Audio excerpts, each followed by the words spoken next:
the book of Judges chapter number 11. Asante askofu, ningelitaka tuende katika kitabu cha Waamuzi sura ya 11. Judges chapter number 11 from verses number 1. Kitabu cha Waamuzi sura ya 11 kuanzia aya ya kwanza. Judges 11:1.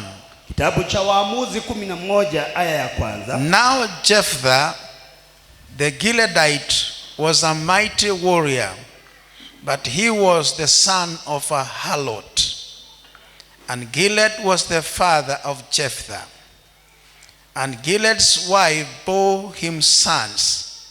And when his wife's sons grew up, they forced out Jephthah and said to him, You will not inherit in our father's house, for you are the son of another woman.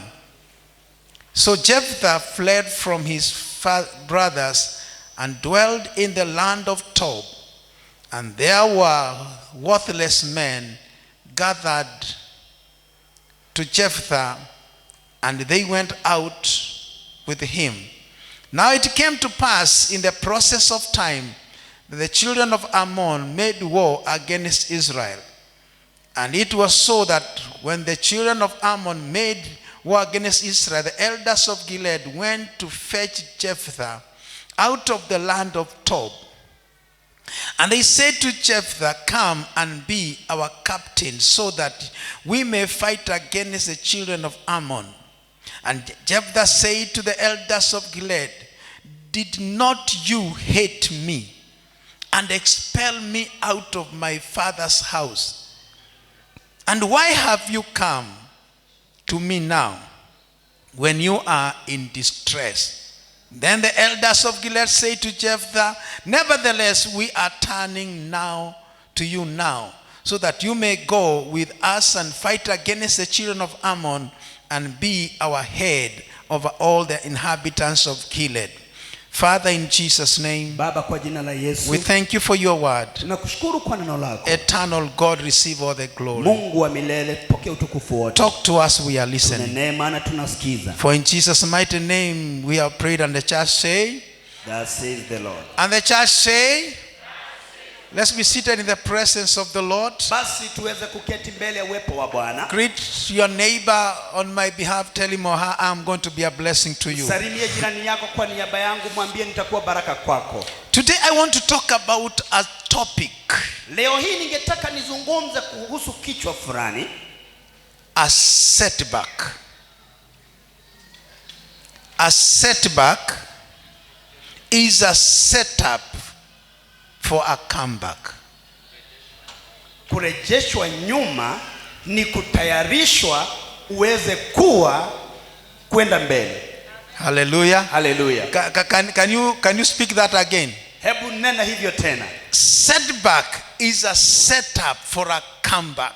Kurejeshwa nyuma ni kutayarishwa ili uweze kwenda mbele. Hallelujah. Hallelujah. Give a hand clap to the interpreter. Hebu mpigie mtafsiri makofi. Praise the name of the Lord. Jina la Bwana litukuzwe. Today I want us to look into the life of this great man by the name of Jephthah. Leo hii ningelitaka tuweze kuangalia maisha ya huyu mtu mkuu, jina lake ni Jephthah. The beauty about this great man here, urembo ulioko katika mtu huyo, the Bible describes him as a mighty warrior. Biblia inamueleza kama shujaa mkuu. Somebody say praise the Lord. Na mtu aseme, the Bible describes him as a mighty warrior. Biblia inamueleza Jephthah kama shujaa mkuu. And then the next sentence is but. Lakini sentence inayofuata ni lakini. Hello? He is a mighty warrior, but Jephthah Mgileadi ni shujaa mkuu, lakini. Somebody say a setback. Jamani tuende. A setback. Kurejeshwa nyuma.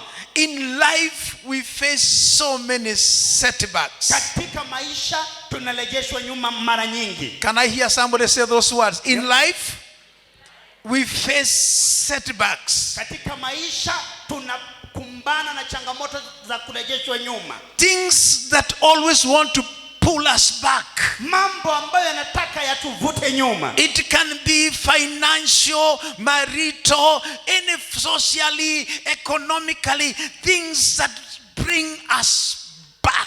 Inaweza kuwa ni ukosaji wa fedha, inaweza kuwa ni changamoto za ndoa, inaweza kuwa ni maisha ya changamoto za kijamii, mambo mengi yanayoturejesha nyuma. Somebody shout, setbacks are there. Na mtu apase sauti aseme kurejeshwa nyuma kuko. Can I see somebody who has faced one time a setback? Niona mtu mara moja ambaye amepatana na changamoto hiyo. It's at least everybody in this house. Inaonekana ni kila mmoja kwenye nyumba hii. But I want to speak to you. Lakini nataka ninene nawe. That your setbacks, you have been set up for a comeback. Ya kwamba kurejeshwa nyuma kwako umetayarishwa ili uweze kuja tena. Can we say a praise the Lord? Hebu tuseme amina. That your setback kwamba kurejeshwa nyuma kwako is a setup for a comeback. Ni matayarisho ya kurejea mbele tena. Glory to Jesus.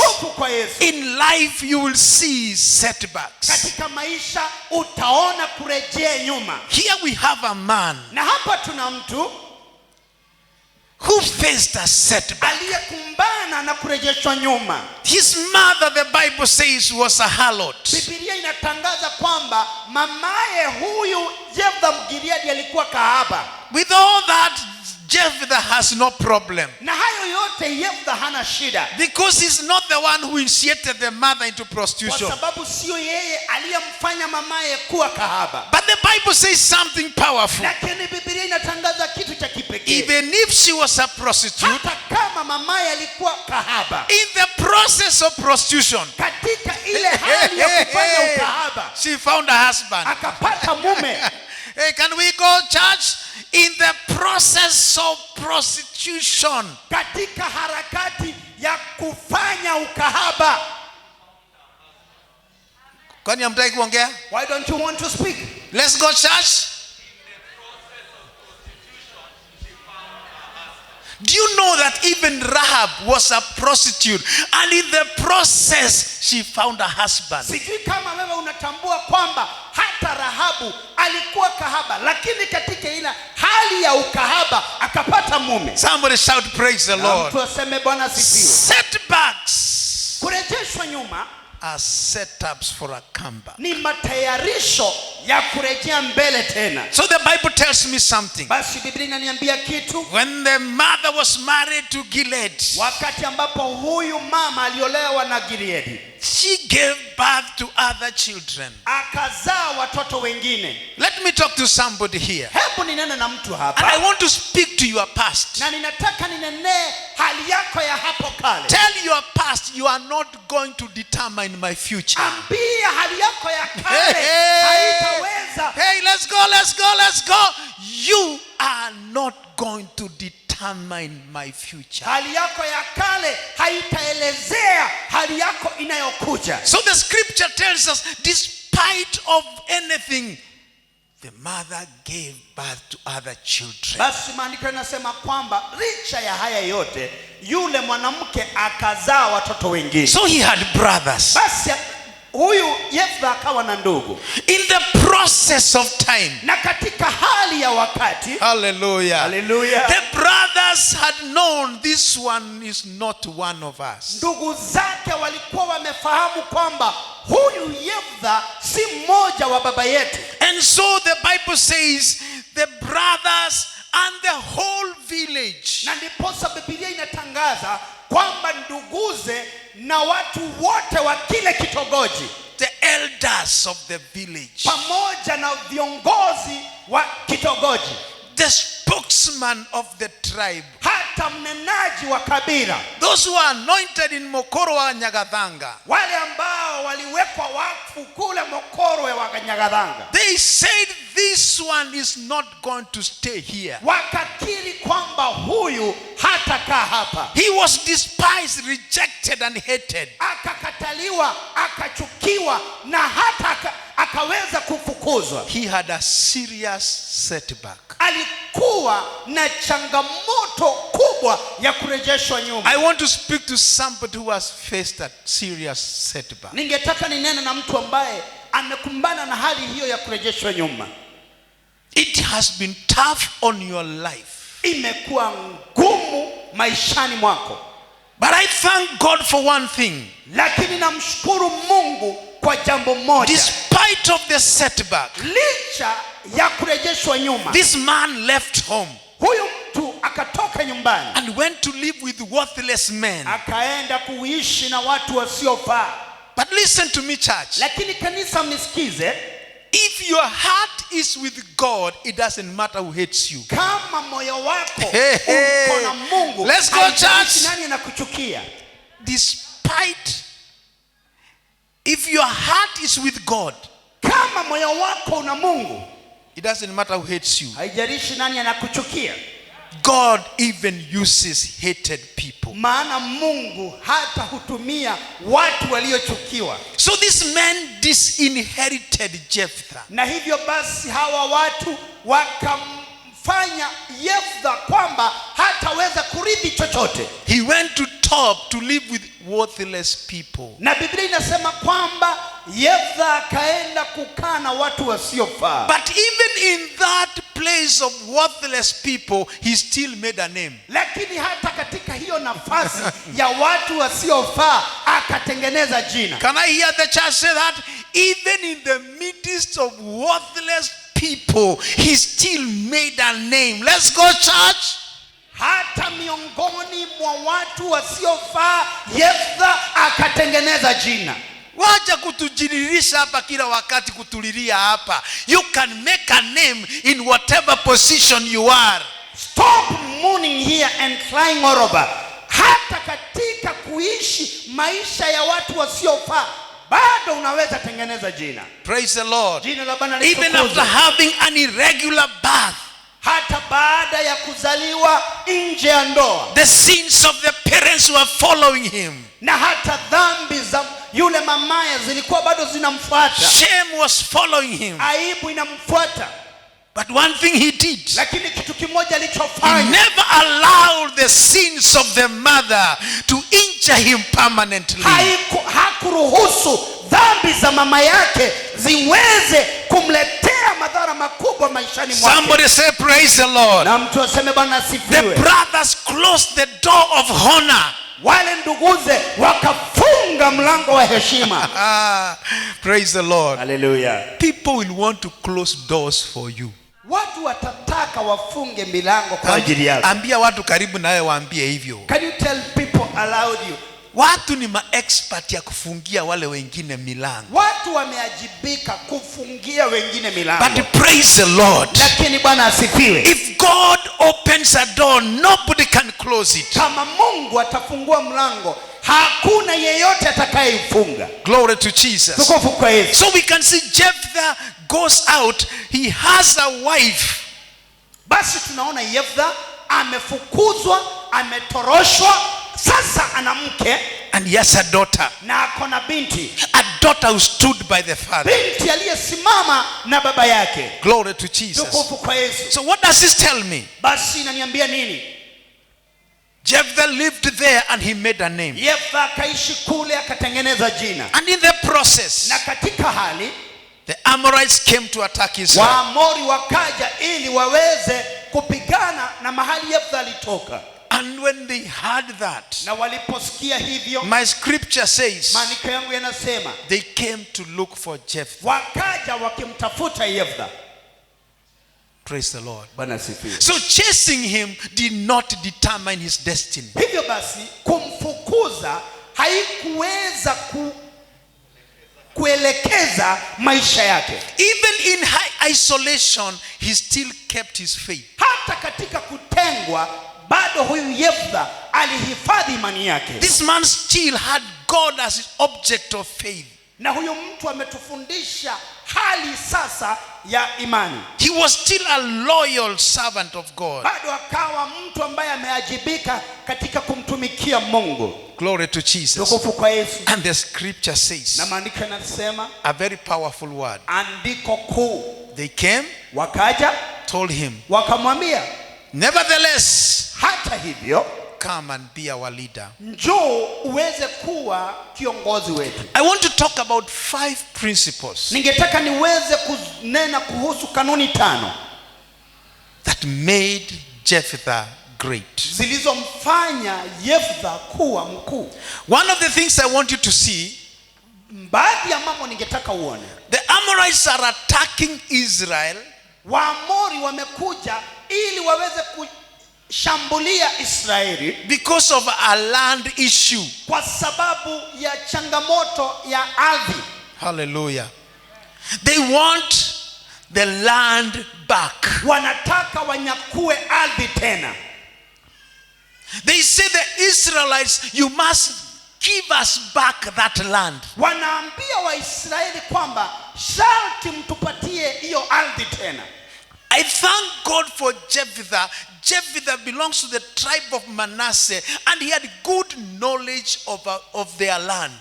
Na ninashukuru Mungu kwa sababu ya huyu Yeftha. Yeftha alitoka katika kabila la Manase na alikuwa amepata hekima ya kutosha kuhusu ardhi yao Israeli. The Bible says this land, Na Biblia inasema ardhi hii that these Amorites want. ambayo Waamori wanaitaka. When the children of Israel were coming from Egypt, Wakati wana wa Israeli walikuwa wanatoka kule Misri, they passed by that land. walipitia katika ardhi hiyo. But the king of that time refused them to pass across. Lakini mfalme wa nyakati zile akawakataza wasipitie pale. So the Bible says something. Basi Biblia inasema kitu. They fought the people of that land, Wakapigana na watu wa ardhi ile and they conquered them. na wakawashinda.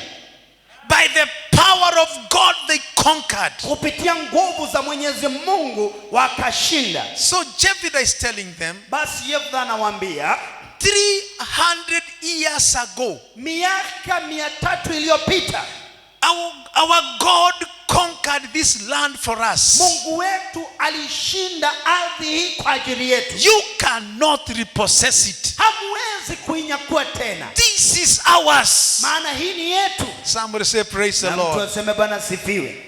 I want to speak to somebody who is facing a setback. Ninataka ninene na mtu ambaye anakutana na changamoto hii ya kurejeshwa nyuma. Raise up your mouth and say 2000 years ago. Pasa sauti yako na ufungue kinywa chako useme miaka 2000 iliyopita Jesus conquered you, devil. Yesu alikushinda Hey, wewe. let's go. 2000 years ago.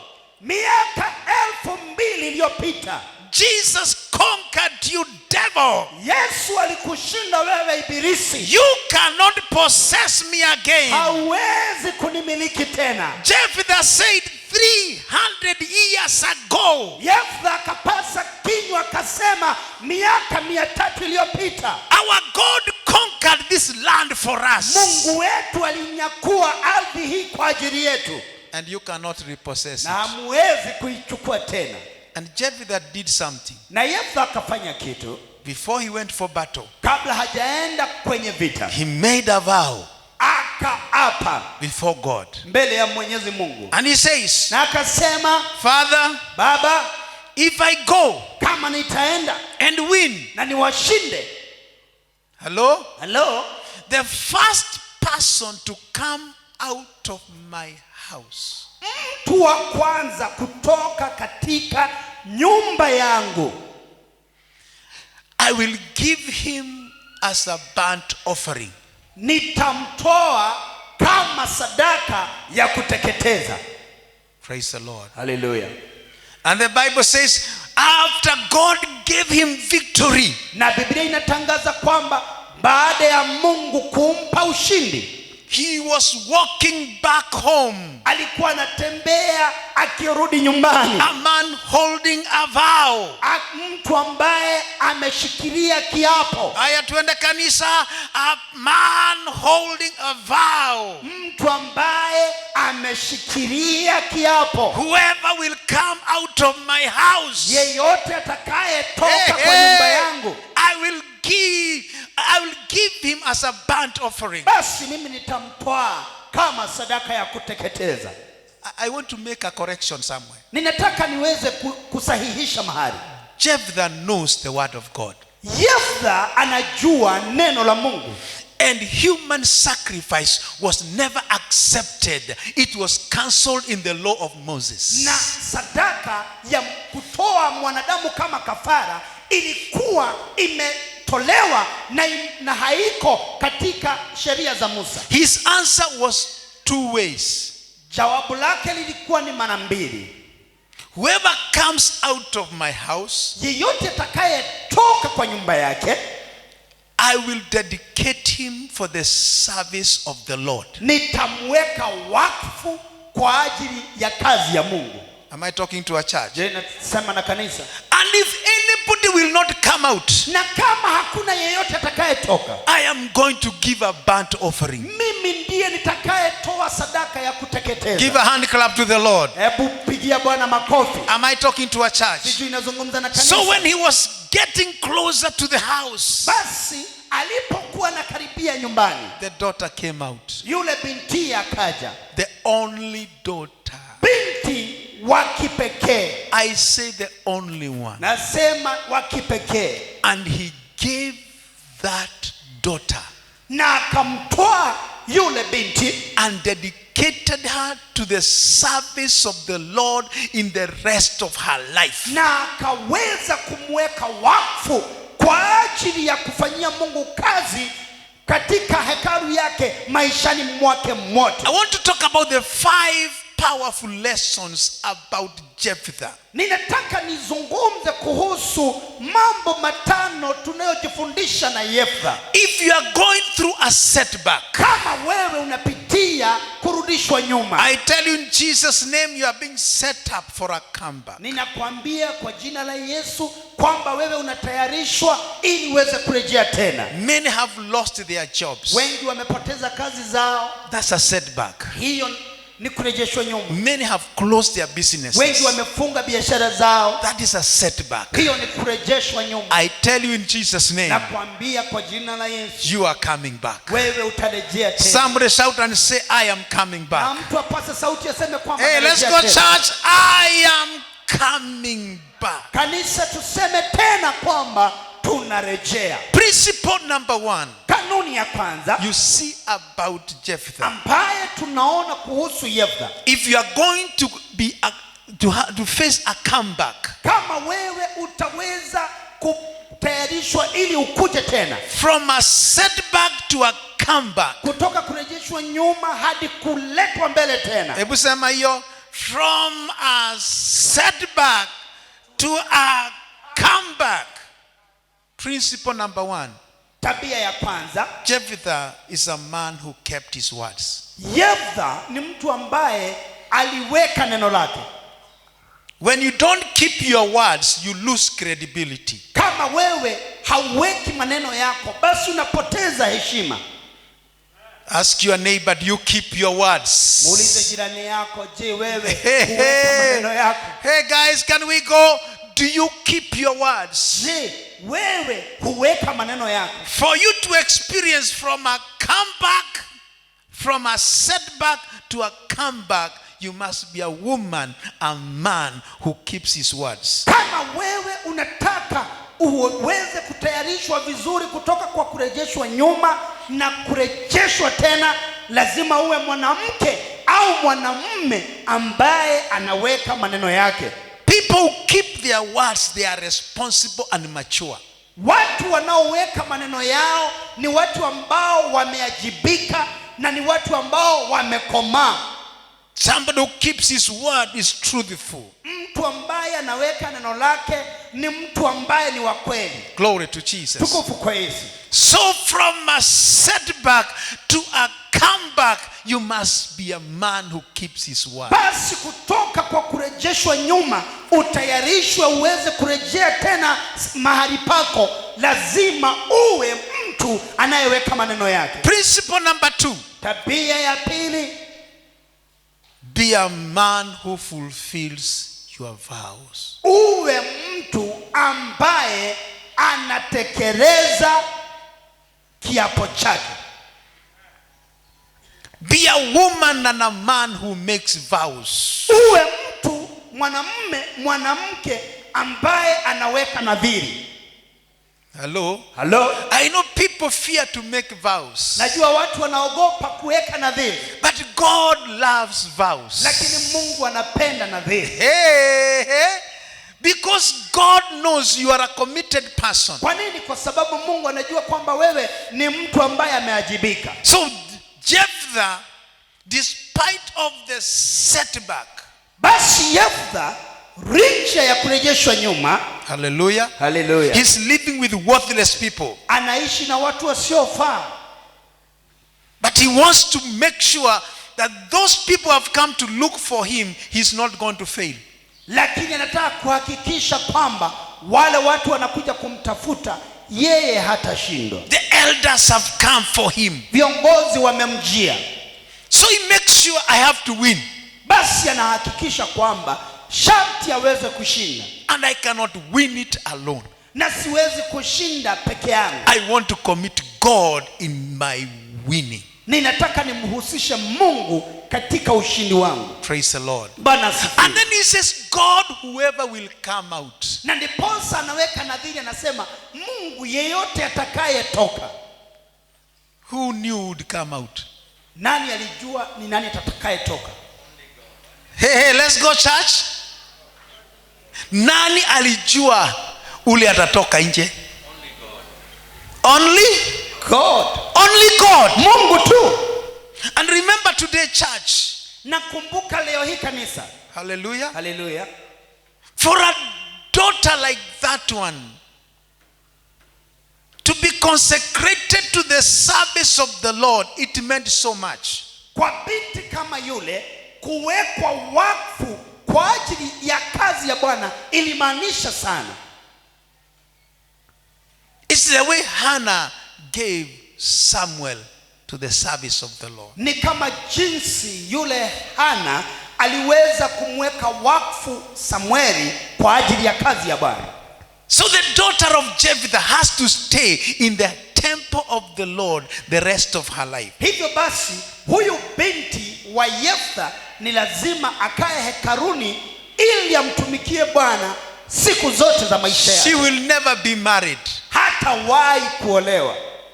That means Jephthah is not going to have grandchildren. Maana yake ni kwamba Jephthah hatapata wajukuu. That means Jephthah, his lineage is gone. Maana yake ni kwamba Jephthah ukoo wake umekwisha. But he's a man who keeps his vow. Lakini huyu ni mtu ambaye anaweka nadhiri yake. So for you to get out of a setback to a comeback, you must be a promise keeper. Na hivyo basi wewe uweze kutoka hali ya kurejeshwa nyuma hadi hali ya kupelekwa mbele, ni lazima uwe mtu mwaminifu anayeweka nadhiri yake. Principle number 3. Tabia ya 3, Jephthah understood faith. Imani. Jephthah alielewa imani. One of the things I want you to see is Jephthah is mentioned in the book of Hebrews 11. Na jambo moja ninataka uweze kuona wewe ni kwamba huyu Jephthah tunayemzungumziwa ameweza hata kuonekana katika kitabu cha Waibrania sura ya 11. He was a man of faith. Maana alikuwa ni mtu wa imani. For you to move from a setback to a comeback, you must be a man and woman of faith. Na wewe uweze kutoka mahali uliporudishwa nyuma hadi kupelekwa mbele, ni lazima uwe mume au mke wa imani. Hallelujah. Hallelujah. So we see Jephthah as a man who had a vision for a better future. Basi tunaona Jephthah mtu ambaye alikuwa na maono makubwa kuhusu siku za usoni. Look at Moses. Muone Musa. He chose not to be called a son of Pharaoh's daughter. Biblia inasema kwamba akachagua kutoitwa mwana wa binti Farao. Can we speak those words together? Moses, Nikki, chose not to be called a a son of Pharaoh's daughter. Musa akachagua kutoitwa mwana wa binti ya Farao. Imagine how much Moses had to lose by denouncing his position. Tazama wewe jinsi huyu Musa ilimbidi na kumlazimu kupoteza kwa ajili ya kukataa tu kuitanishwa na binti ya Farao. When we study church history, Moses was the son of Pharaoh, and according to the culture, the son of the daughter would become a Pharaoh. Kulingana na historia ya kanisa, Musa alikuwa binti ya Farao. Maana yake ni kusema hata baada ya yule Farao, huyu ndiye angeweza kuchukua nafasi yake. But Moses chooses to lose. Lakini Musa akachagua kupoteza. If you are going to come out of setback to come back, be ready to lose. Kama wewe lazima utoke kwa hiyo hali ya kutoka nyuma na uletwe mbele, sharti utapoteza. Can I hear the church speak those words? Na kanisa linene hayo maneno. Hallelujah. Hallelujah. From setback to come back, you must be ready to lose. Kutayarishwa kutoka nyuma hadi uletwe mbele, lazima uwe tayari kupoteza. So the Bible says by faith Moses. Na Biblia inatangaza inasema kupitia imani Musa chose to suffer. Akachagua kuteseka. He chose to suffer. Akachagua kuteseka with his brothers. Na ndugu zake. Do you know why? Unajua kwa nini? He saw a greater riches in those people who are slaves. Maana aliona utajiri mkuu na wa zaidi kwa wale watu ambao wanateseka than the temporary riches in Pharaoh's house. Kuliko utajiri wa muda mfupi katika nyumba ya Farao. Praise the Lord. Bwana sifiwe. From a setback to a comeback, you must be ready to lose. Katika ile hali ya kurejeshwa nyuma ili sasa uweze kutayarishwa kuja mbele, sharti uwe tayari kupoteza. So Jephthah lived a life of courage and faith, integrity and vision. Jephthah aliishi maisha ya ukakamavu, heshima, maono. Principle number 4. Tabia ya 4. He built his own strength. Alijenga nguvu zake mwenyewe. He had control over his reactions. Aliweza hata kuzuia matendo yake yeye mwenyewe. I say he had control over his reaction. Aliweza kuzuia hata matendo yake mwenyewe. The mother being a prostitute. Mamaye akiwa ni kahaba. Let me talk to somebody. You may suffer because of other people. Hebu nizungumze nikwambie kwamba unaweza teseka kwa sababu ya watu wengine. Hebu sema hiyo. Can you say that?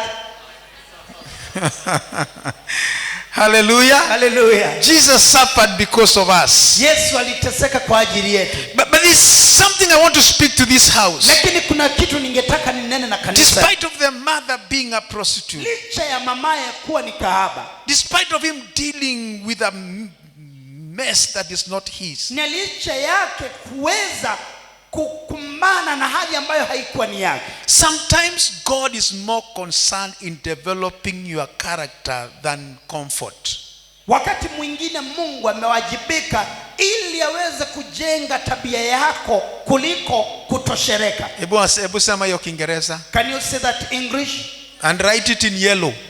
Na uiandike. Sometimes God is interested in developing your character than comfort. Wakati mwingine Mungu amewajibika katika kujenga na kuunda tabia yako kuliko wewe kutoshereka. Sometimes you may not have power over circumstances. Wakati mwingine hauna nguvu juu ya hali, but you have power on how you react. Lakini una nguvu juu ya jinsi ambavyo utakavyofanya kufanya. Because the sins of the mother, those ones are gone.